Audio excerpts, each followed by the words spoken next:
클래식 음악에 별 관심이 없는 분들도 알고 있는 젊은 연주자, 피아니스트 조성진입니다. 2015년 쇼팽 콩쿠르에서 한국인 최초로 우승의 영예를 차지해 우리를 기쁘게 했죠.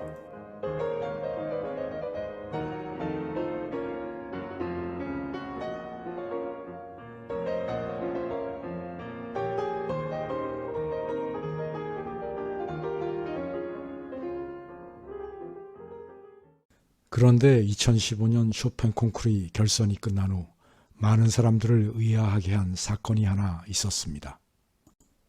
쇼팽 콩쿠르이 대단한 게 예선에서 결선에 이르기까지 모든 점수를 투명하게 공개한다는 점입니다. 이건 당시 결선의 채점 집계표인데요. 세로로는 결선에 오른 연주자들이, 가로로는 17명의 심사위원들이 적혀 있습니다. 맨 위에 조성진 연주자가 보이는군요. 역시 좋은 점수를 받았습니다. 그런데 이게 뭐죠? 잘못 봤나요? 10점 만점에 1점을 준 심사위원이 한 분 있군요. 조성진의 결선 연주를 들어봤겠지만 이 멋진 연주에 놀랍게도 1점을 준 이 심사위원은 누구일까요? 그는 필립 앙트르몽, 프랑스 출신 피아니스트이자 지휘자입니다. 그 자신 1952년 퀸 엘리자베스 콩쿠르에서 우승한 탑 클래스의 연주자입니다. 헌데 어떻게 조성진의 연주에 달랑 1점을 줄 수 있었을까요? 1점이라면 도저히 들어줄 수 없다. 기준에 한참 못 미친다. 이런 점수인데요. 물론 모든 예술은 주관적입니다. 필립 앙트르몽의 입장에서 조성진의 연주가 마음에 안 들었을 수도 있습니다. 하지만 정도의 문제이겠죠. 누군가의 연주에 심판을 내린 입장에서 이건 내 주관이야 라고 할 수 있는 범위는 도대체 어디까지일까요? 필립 앙트르몽의 1점에도 불구하고 조성진이 우승하긴 했지만 예술계에서 심사와 비평의 권력을 쥔 쪽의 양식과 한계에 대하여 생각을 해보게 하는 사건이었습니다. 하지만 이 정도는 약과일지도 모릅니다. 140년 전 한 음악 비평가의 한 작곡가에 대한 독설에 비하면 말입니다.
그렇습니다. 그 유명한 차이콥스키의 바이올린 협주곡 1악장 도입부입니다. 이 작품은 1878년 38세 때 차이콥스키가 스위스에 머물면서 작곡했으니 이 정도의 모습이었겠군요. 에두아르 헨슬릭은 당시 유럽 음악계를 지배하고 있던 음악평론가입니다. 그는 매우 보수적인 성향의 비평가로서 독일 낭만주의 음악의 전통을 잇던 브람스의 절대적인 옹호자였으며 새로운 음악을 주창하던 바그너와 리스트를 매우 혐오했습니다. 이런 헨슬릭이 차이콥스키의 바이올린 협주곡을 비평했는데 그 내용이 오랜 서양 음악사에서도 손에 꼽힐 정도로 지독한 것이었습니다. 차이콥스키의 바이올린 협주곡은 음악이 썩은 냄새를 낼 수도 있다는 사실을 알려준다. 이 곡은 바이올린을 연주하지 않는다. 바이올린을 찢고 패대기 쳤다. 차이콥스키는 피아니스트였기에 작곡하는 내내 바이올리니스트 이오지프 코텍의 조언을 구했더랬죠. 그런데 헨슬릭은 바이올린을 모르고 작곡했다고 공격했습니다. 급기야는 인종주의적 발언도 서슴지 않았습니다. 차이콥스키는 우리를 러시아의 허접한 쾌락으로 끌어들인다. 이 곡에는 러시아 보드카 냄새가 진동을 한다. 그는 도대체 어느 부분에서 싸구려 보드카 냄새를 맡았던 걸까요? 3악장의 격렬한 클라이맥스를 두고 한 말인지도 모릅니다.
차이콥스키의 가슴은 깨어진 보드카병 같았을 겁니다.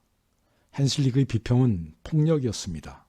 어떻게 이런 일이 가능했을까요? 당시 유럽 음악의 중심은 비엔나였습니다. 헨슬릭은 음악의 중심을 점령하고 있던 권력자였고요. 그에 비하면 차이콥스키는 음악의 변방 러시아 출신이었습니다. 차이콥스키 정도는 헨슬릭이 반대하던 바그너나 리스트보다도 더 만만한 어떻게 해도 되는 존재였지요. 러시아는 유럽의 변두리에서 끊임없이 유럽을 담고자 했던 나라였습니다. 피터 대제가 영토의 서쪽 끝에 수도 상트페테르부르크를 세운 후 유럽의 파리 같은 도시를 만드는 게 꿈이었죠. 차이콥스키만 해도 자신의 곡의 대부분의 제목을 프랑스어로 붙였습니다. 예를 들어 피아노와 바이올린을 위한 세 개의 곡에 수브니르 동 리우쉐르, 소중한 장소의 추억이라는 제목을 붙였고요. 달마다 하나씩 12개의 아름다운 피아노 독주곡을 작곡하곤 레세종, 계절이라는 제목을 붙였습니다. 이런 변방의 작곡가 차이콥스키에게 헨슬릭은 어마어마한 권력자였죠. 권력하면 대부분 정치판이나 국가 권력을 떠올립니다. 물론 통치 권력은 커다란 권력이지만 막강한 만큼 모두가 주시하는 권력입니다. 공론의 장에서 끊임없이 견제를 받게 되죠. 하지만 국가보다 작은 단위로 가면 권력을 감시하고 견제하는 기능도 축소됩니다. 작은 사회에서의 권력자는 그래서 더 잔인하고 흉포해지기 쉽지요.